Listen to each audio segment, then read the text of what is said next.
Hey guys, real quick before we start the video, I want to direct you to the community tab on my channel. I am currently running an event for you, the viewers, to rate every single Monster Hunter monster from 1 to 5 stars. This project is going to be a bit of a run back from the 20th anniversary popularity poll and is meant to allow everyone to voice their opinion on every monster, so we can get a big picture look at how the whole community feels about the entire Monster Hunter bestiary. There will be a new poll on the community tab every single day at noon Eastern Standard Time, and all polls will remain live on the channel, so you can answer any of them at any time. You will not miss out if you miss the poll for the day. I will be updating numbers all the way from now until the end of October when the last polls have been run, and in October or November, we're going to have a massive video event where your comments will be read, all the numbers will be crunched, and the monsters will be reordered based on how you all voted. Every vote on every poll matters, and anyone has a chance to have their comment read in the video itself. And if you want to help me get more data and reach the broader Monster Hunter community, I'd appreciate a like on this video and, maybe hit the subscribe button to help this channel grow. It'll put me and this project in front of more eyes. Okay, no more YouTuber CTA shilling. Here's the video you actually clicked on. Thank you.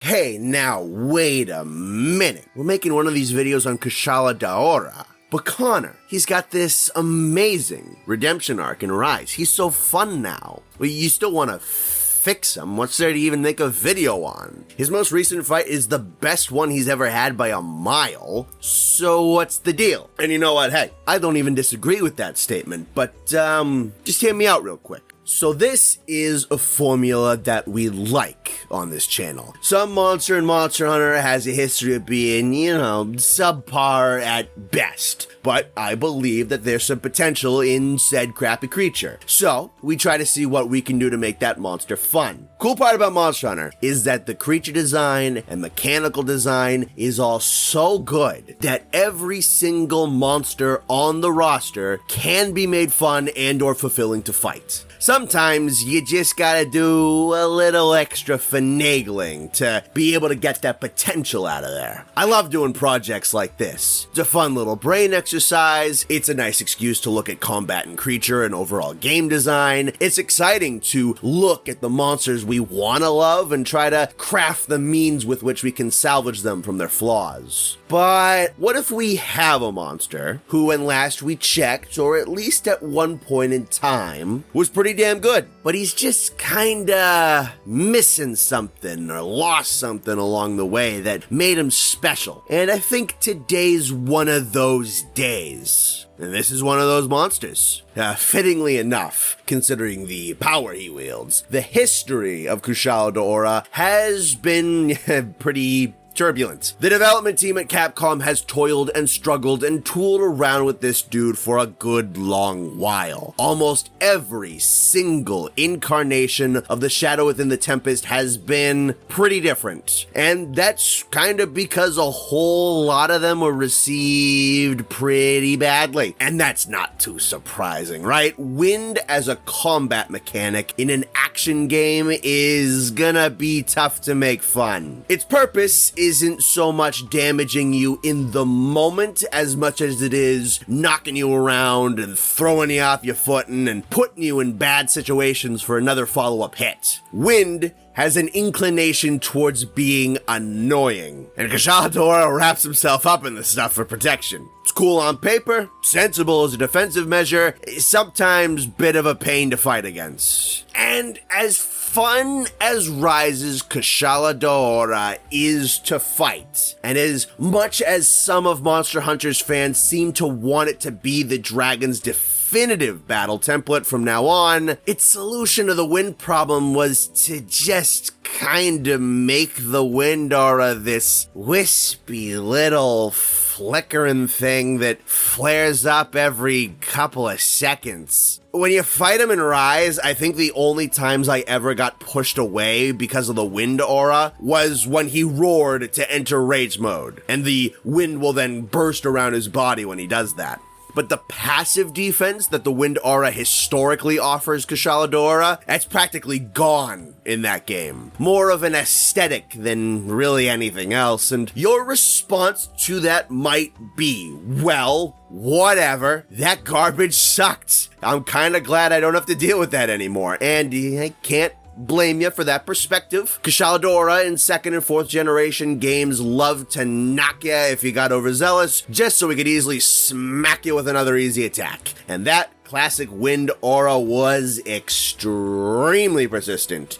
It could be pretty frustrating, man, no doubt. But dude, even taking that into consideration, there was just something kinda special about learning your spacing and your openings and your positioning around the wind, as well as the puzzle boss design aspect of Kushala Daora that you could use to counter the aura and shut it down. Classic Kushala Daora, especially from the second generation, had these layers to him and his wind mechanic that you could pick apart as you went. And the fight wasn't so oppressive that it forced you to use these tools and strategies over and over and over and over to do any consistent damage whatsoever, but they were noticeably effective in dealing with his powers. Although the moveset was far from the most impressive thing out there, I really enjoyed the depth there was in countering Kushala Daora, and I appreciated the intricacies of his gameplay design. I think it's unfortunate that he seems to have lost some of what had made him special in the name of pure fun factor. In fact, I don't even think it was entirely necessary for the designers to go this far with neutering the wind aura. So now, by looking at Kushala Daora's numerous interpretations across the years and adding a couple new improvements of our own, I think we can take this Steel Wind Dragon and finally solidify him into the almighty powerhouse that he was born to be. And because I like you guys, I'm also gonna make some combat design change recommendations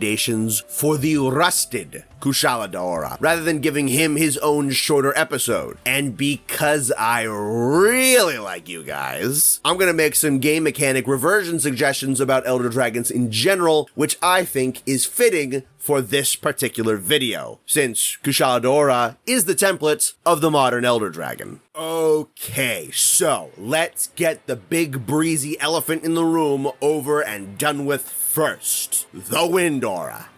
How are we gonna handle this thing? Right off the bat, I don't want to make it a non-factor in the fight. Granted, I also don't want to make it agitating, but I think a big strength of Kushala Daora is that he has a very powerful defensive tool that has multiple weaknesses which can be exploited until the ability can be permanently deactivated. This wind aura does not always make Kushala Daora the most fun monster to deal with in Monster Hunter, but I do think that it makes him very fulfilling to defeat, especially if you know how to face him and how to execute your counter strategies. Personally, I don't think it's a bad idea for a game to sacrifice some fun factor for the sake of creating fulfilling gameplay, especially if it's a game series like Monster Hunter, which partially markets itself on difficulty. So I don't want the wind aura to be this piddly little ineffectual wind puff that barely matters. Kushala Daora is supposed to feel like an elemental master of wind and storms. When you defeat him, you should feel like you've slain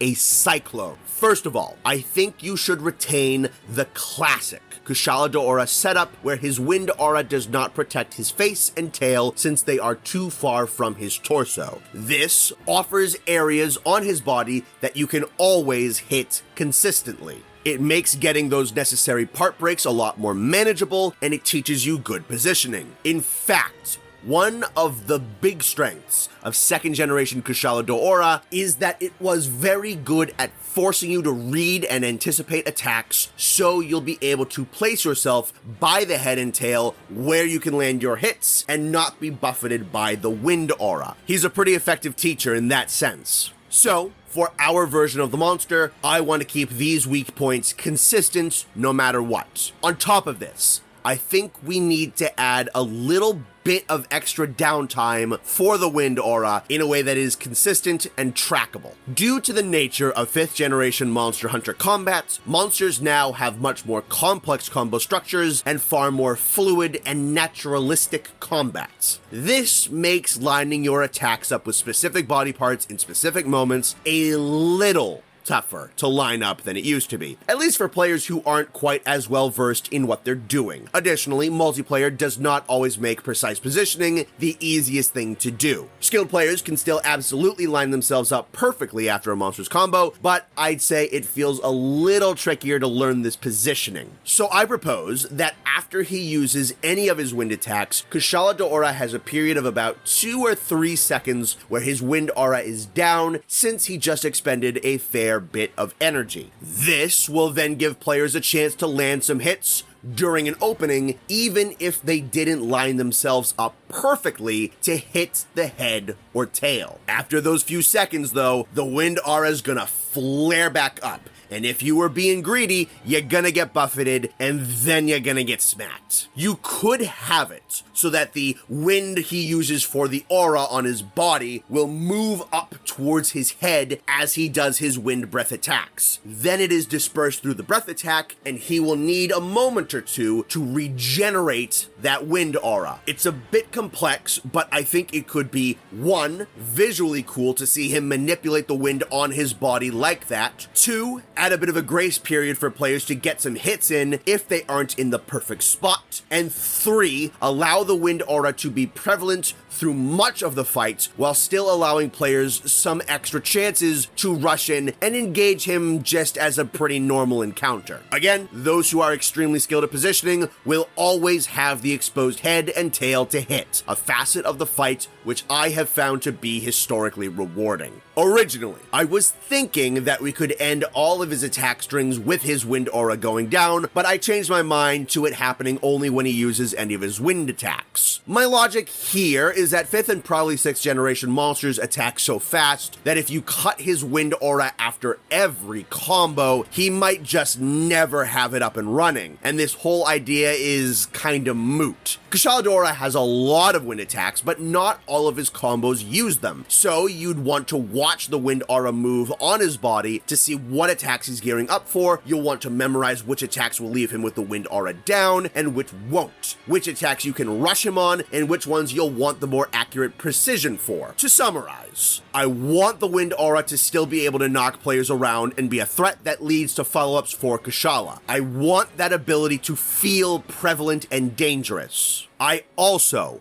do not want the aura to be ceaseless and make Kushala Daora endlessly annoying to approach. By tying the temporary dropping of his wind aura to the use of his wind breath attacks, which would be telegraphed by the movement of wind on his body, what I think you'd get is a fight where being staggered by Kushala Daora's wind aura is much more a punishment for being greedy rather than a punishment for simply trying to attack him anywhere that isn't his 2 openings. On paper, it is my belief that you still get a fight here with Kushala Daora that feels like a powerful Stormlord dragon. Positioning still matters. Moveset memorization still matters. Counter strategies still matter. But having a keen eye and persistence will grant you a small grace period where you can just attack him as you would any other normal monster. I think a good idea for an indicator would be for the wind to flicker around him a couple of frames before the wind aura fully ignites, so that you know to back away before you're blown back. I am particularly interested in feedback regarding this part of the video specifically. Designing a mechanic like this and trying to make it feel effective and skill dependent while not continuously aggravating is a tough tightrope to walk, and I think I might have it, but I'm certainly no professional game designer, and of course I can't test this. I feel like I have a balance here that is sensible with Kushala's powers and creates a solid middle ground between the different versions of the aura,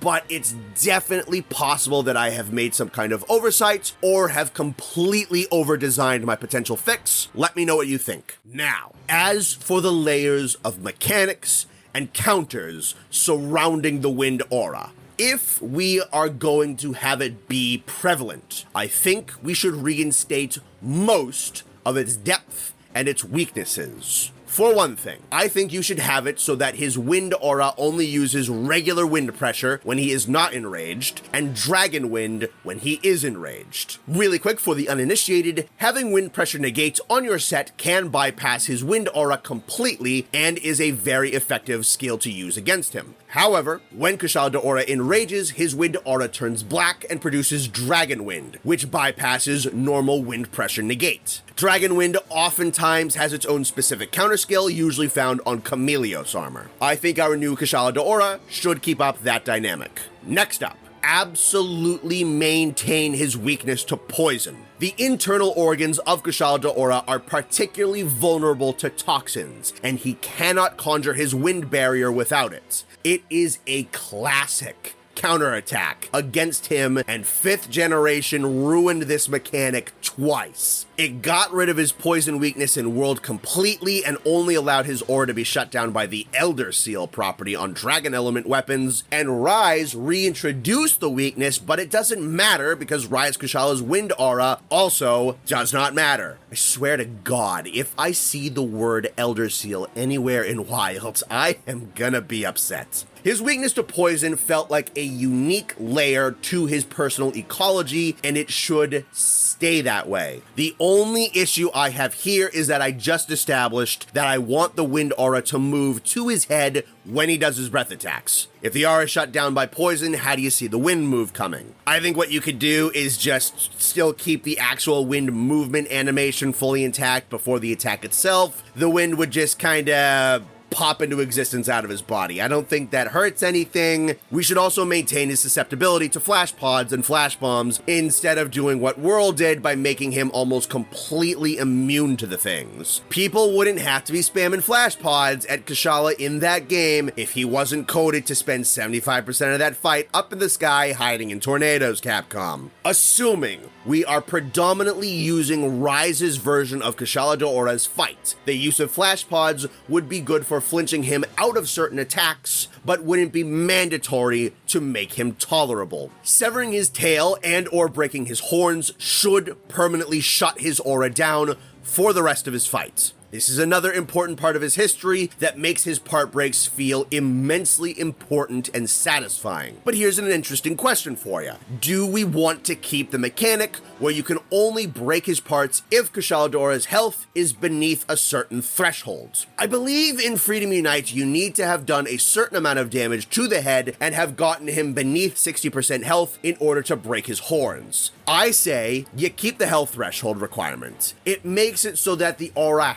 has to stick around for a certain chunk of time and can't just be eviscerated with Part Breaker. It gives Kushala Daora a bit of this artificial barrier to help keep his abilities feeling as powerful as they should be, and that's not a bad thing in my opinion. So with that, we are done with the most important part of the video, locking down a balance for the wind aura and its mechanics so that it feels dangerous yet engaging, prevalent yet maneuverable, powerful yet counterable. More than anything, that's what I wanted to achieve here, to establish a balance between a formidable gimmick and an entertaining duel to engage with. But come on now. You know I'm not done working with this guy. I mean, look at the video playback. The red bar hasn't filled the screen yet on the YouTube video. I've got a couple more improvements that we can introduce to make Kushala Daora even cooler. As I said earlier, we are going to assume that we'll be using Rise Kushala Daora as our combat template. The fans have pretty loudly declared that this is his best incarnation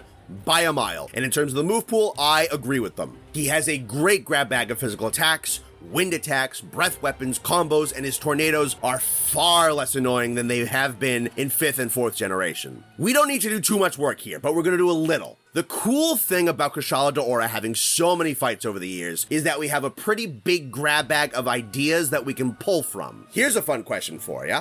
Do we have to throw out Kushala's ability to summon a big, stationary tornado as a means of temporarily disengaging from a fight? You know, the World Kushala secret technique. The answer, we can if we make it fun. For this addition to the fight, we are going to borrow a little tactic from another Elder Dragon with mastery over wind. Explores Ao Garudia. Here's the pitch. You've got Kushala Daora on the back foot. He spreads his wings open, the wind starts swirling. He twists up into the air, massive dark tornado forms, Kushala Daora completely disappears from a straight-on angle. In a split second, he then comes rocketing out of the tornado at a side angle or straight ahead right at you. See, Eo Garudia has a set of attacks where he sets up these swirling wind tunnels. And yeah, you can get sucked into them and dragged around, but that's only half his game. He is looking for the hunters smart enough to dodge the wind. He'll either fly right down the middle at high speeds, or he'll use this sick-looking curved glide animation to attack you at your flank. We're gonna give Kushala the exact same tactic. We can even borrow this flying animation from Ao, because it looks sick. Point is, we can still keep the big scary stationary tornado and still use it as a get-off-me tool, but instead of programming Kushala Daora to hide in it like a steel-clad weenie, he uses it as a distraction before immediately counterattacking. Hell, if we want to be really fancy, we could have Kushala try and get behind you after he comes rocketing out of the tornado so that he can try to push you back into it, sandwiching you between himself and the tornado. I say we have the big windy cyclone stay up for about 15 to 25 seconds tops. It's still big, it's still scary, it maintains the giant display of power that World attempted to convey with this technique. It'll last long enough for Kushala to get out, get back in, and try to push you towards it. And if he does manage to wander into the tornado, as World Kushala is apt to do, the thing's only gonna be around for another 5 to 10 seconds or so anyway. I think we can repurpose that little bit of World Kushala DNA into something that feels nice and powerful, but not like complete and utter torture to deal with. Perhaps a nice change for Master Rank is that the tornado starts slowly moving forwards, closing the gap between it and the repositioned Kushala Daora, creating some kind of, adventure serial, New Hope kind of, like the slow giant dual panels closing together feeling kind of trapped. It'd be easy to get out of, but it'd be kind of sick to watch. Taking a look at some of his traits that he has in Rise, I do love the Dragon Lightning on his Flying Slam combo, and we can definitely keep that. It's a great callback to the fact that his physical attacks dealt dragon damage in the second generation games. I thought about adding that to all his physical attacks, but I'm gonna hold on to that idea for a moment. As for Risen Kushala Daora, I don't want to pilfer too much from him. Don't get me wrong, he has a lot of great attacks, but some of them are just bigger than what we need for a low-level Elder Dragon, and I think we can keep those moves in the back pocket as well. I do like Risen Kushala's big windy burst foot stomps, though. I think we could steal those. We could even have those paw slams function the same as the Wind Aura rework I brainstormed for the breath attacks. I looked at the Gao rank version of Hardcore Kushala Daora from Monster Hunter Frontier and found that I actually didn't have too much to steal from there because Risen Kushala already nabbed a couple of moves from it. The giant wind blast spheres are animated almost exactly the same. There's a few things we can steal though. Hardcore Kushala's got a nifty little maneuver where he'll leap over you in a 180-degree turn, followed by a wind blast. It's a neat attack that can catch you off guard if you don't memorize its telegraph. We don't need this attack or the wind paw slams as much as the other changes, but they'd be cool little additions if we really wanted them. Hardcore Kushala does have one feature I do really like though. He has a flying dash attack that will leave a trail of ice in his wake no matter what map he's on. Now this is cool, but it feels like the hardcore form of Kushala is trying to turn him into an ice monster, which he isn't. He's a wind monster. So we can totally keep this dash attack, but shift it in a way that the trail of whatever's kicked up in his wake coincides with the map that he's on. Have it be an ice trail on ice map, say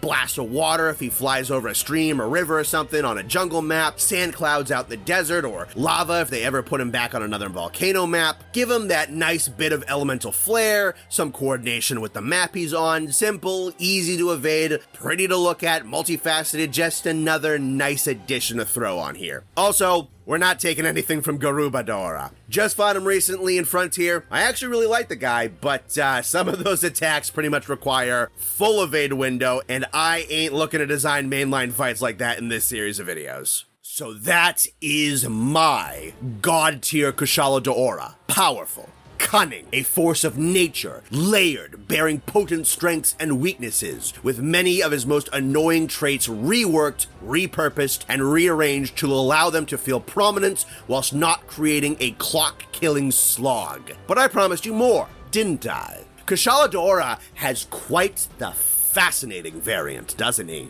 And man, he just doesn't have the best track record as far as variants go. See, variants are conceptually fascinating, but sometimes tough to workshop. They are supposed to be a regular member of the species, altered due to a planned part of their natural life cycle or an interruptory sequence of events that throws off their biology. They are supposed to be the original monster, but more. Almost always the same element, gimmick, and habitat. Occasionally, it conjures a masterclass in combat design.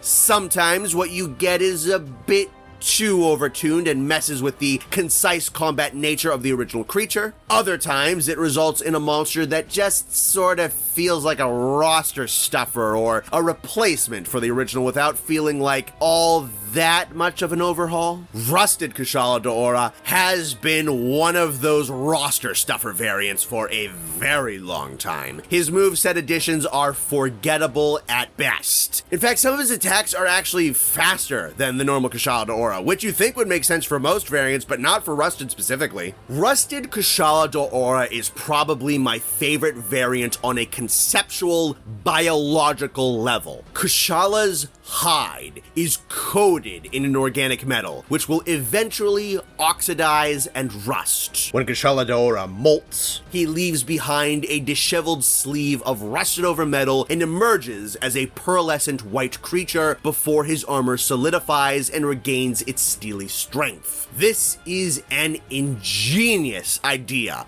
for a metal-scaled dragon, but the Monster Hunter team has yet to do much of anything with this concept, so I will, conceptually, in a video essay with minimal reach and even less pull in the actual game. So let's cut to brass tacks. Rusted Kushala Daora are covered in a stiff, rickety, overdeveloped rusted metal. He should be slow, heavy, and creaky. First of all, you can just go nuts with the sound design and the other aesthetics here. Have every footstep and attack creak and whine and grind on itself. Dull the reflective properties of his hide. Make him a little bit bigger, a little bit bulkier. Sell that his movements are laborious. Reduce his ability to fly.